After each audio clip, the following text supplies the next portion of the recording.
So if you're a parent, we're going to talk about what are some of the lessons that you want your kids to learn.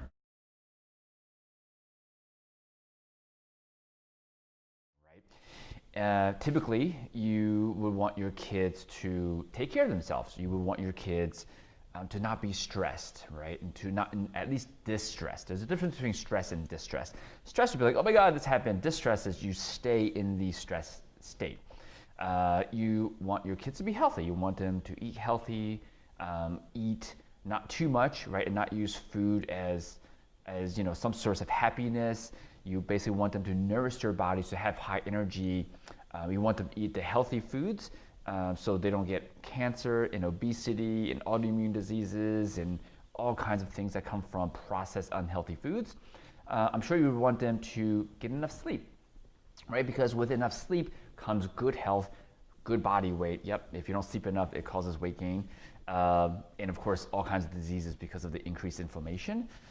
You probably would want them to also, do things to take care of themselves and do things that helps them be happy, right? And so you probably wouldn't want, so those are things that you would want them to do. And now let's talk about things that you wouldn't want to do. Of course, you want them to sacrifice themselves and always do things for other people and not take care of themselves. You wouldn't want them to run themselves to the ground, meaning so busy that they're not, eating dinner until late at night, and then they're not sleeping enough, right? And they're so stressed they're having a hard time sleeping. You probably wouldn't want them to work in some kind of profession or job that they may not like. Right? It's just getting too overwhelming and too busy for them. You probably wouldn't want them to start taking pills, right? Like, relying on medications to feel better, to address their aches and pains and things, because all drugs have side effects, and typically they're not the best side effects. You probably wouldn't want them to just be looking forward to the weekends because their Monday and Fridays are just so hectic. And even on the weekends, they probably don't even have time for themselves because when they grow up, when they have their families, they're going to be so busy taking their families, taking their one son to the soccer and their daughter to dance and all these things. You probably wouldn't want them to live that lifestyle. And so if that's the case, then I want you to realize that when you live, if what I just described is sort of your behavior and how you feel and how you live, and you feel kind of crazy and you don't have enough time for yourself, your kids are actually watching that. No matter how much you love your kids and you tell them, to take care of yourself and mommy and daddy's here for you, and that makes you feel good. But when they watch you do this in terms of sacrificing yourself and being too busy and possibly not eating the healthiest foods and and maybe watching TV to kind of tune out the world, those are exactly the lessons that they're learning, so that when they grow up, their subconscious mind is saying, well, this is how I'm going to behave, right? And so one of the things we're passionate about is to help parents realize, one, that they don't have to live that cycle, right? So I just had a conversation last night with a patient who was saying basically, has a drive son here and daughter here and isn't even getting home until 9 o'clock and hasn't eaten dinner yet. And there are answers around that. And one of the things that we talked about was, well, if your son has track practice, there's probably other kids who have their parents who feel the same way. Just organize a way where you rotate. This kid's parent drives some of the kids on Monday, this kid's parent does Tuesday, and you just do once a week instead of every day, 5 days a week, right?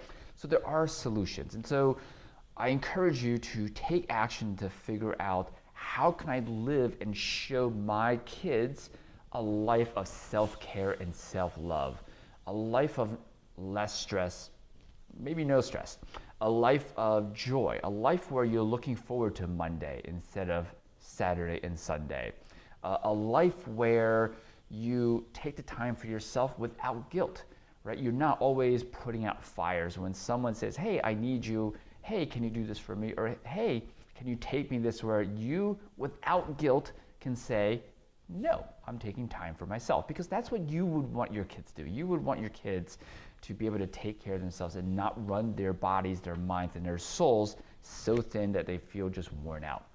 And so I encourage you to maybe this week, this month, start picking one thing. All right, this is the actionable part. pick one thing that you can get off your plate that you're doing.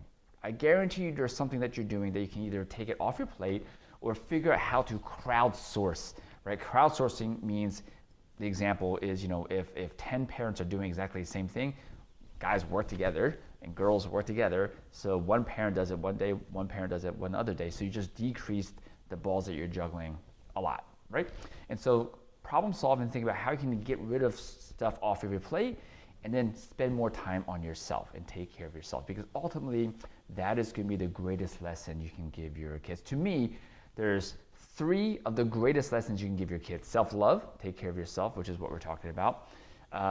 Self-sufficiency, we'll call it, which is, I always like to create problems for my kids and then have them solve it, right? Instead of trying to protect my kids. I always joke, like, when my kids were young, I would gently shove them so they would catch their balance. Instead of child-proofing our house, I taught them to not put themselves in danger, or if they are in danger, that they can get out of it, basically, right? And so, that's the second one. So self sort of empowerment or problem solving. And the third one is just knowing that they're fully loved no matter what they do, right? In other words, I play this game with my kids. I'll ask them, why do I love you? And they'll say, because I'm smart, because I'm cute, because I get good grades, because whatever. I'll say, no, no, no, no, no.